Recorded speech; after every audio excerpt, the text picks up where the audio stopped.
Today is National Voter Registration Day, which this year happens to fall 2 weeks before the official local deadline to register to vote for the upcoming November election, October 9th.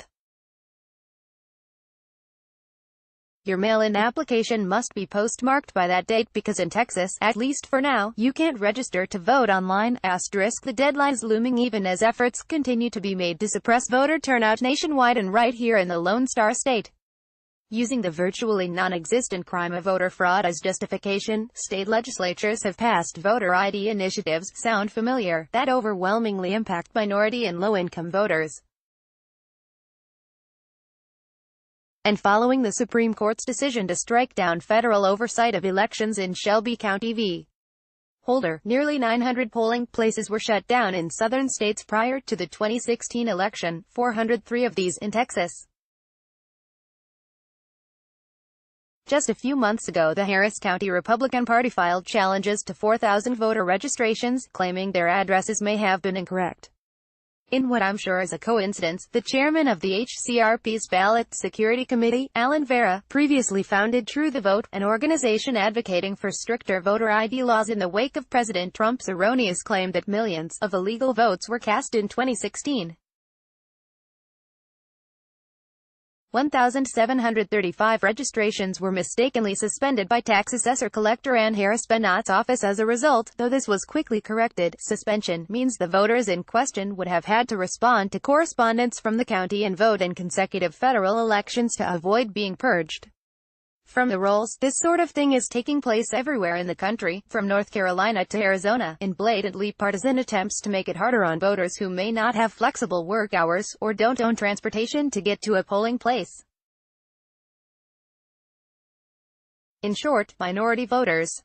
The good news is, studies have shown the effect of voter ID laws on turnout is very small. The bad news? Voters can be their own worst enemy, especially when it comes to midterm contests. In November 2016, 61.33% of eligible Harris County voters cast a ballot. Not great, but in line with the national average, and better than the 2014 midterms, when just 33.65% did. I don't presume to speak for our nation's veterans, but I bet most of them are less insulted by someone kneeling for the national anthem than they are by people not exercising the right that so many of them fought and died to preserve. There's a surprisingly hotly contested race for one of Texas's Senate seats going on. Several congressional seats are also up for election, as are the governor, attorney general, and a host of JPs and judges. The people we sent to D.C. will be contending with the aftermath of a Supreme Court nominee with multiple credible sexual assault allegations and a president who engages in dick-measuring trade wars, alienates longtime allies, and expresses admiration for dictators. If you're a habitual non-voter and none of this is enough to convince you to get off your ass and cast a ballot, you suck as an American. You can look up local National Voter Registration Day events here. Here's how to obtain a Harris County voter registration application. 1.